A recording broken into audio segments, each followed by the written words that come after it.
the best way to do this is to use a domain socket, right? So a domain socket is guaranteed to be local. It's guaranteed that it's not going to actually hit the network. You have, or at least you can do a better job of guaranteeing it's not going to hit the network. So yeah, having basically, if you write your applications to communicate over a domain socket, but set the host header for their requests, and you configure Envoy to listen to that domain socket, which you can do with the sidecar API resource, then your application traffic will not hit the network between Envoy and the application itself. And so in general, for kind of more sensitive environments, we do this, and we recommend that our customers do it.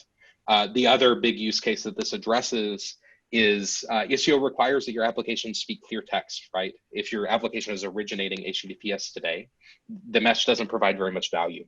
And so the Istio asks, hey, use HTTP instead.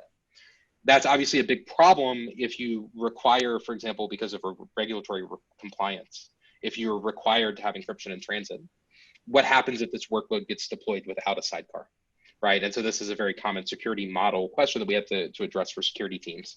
And the domain socket provides a good answer for that as well, which is the application, if it's deployed without a sidecar, it talks to a domain socket and that doesn't go anywhere. Therefore, you don't have clear text on the network. And as far as I'm aware, that's basically the only way to do it. You could, in theory, set up TLS between the sidecar and the application, but that's like a lot of performance cost for a small benefit when you could just use a domain socket, and you get a lot better performance.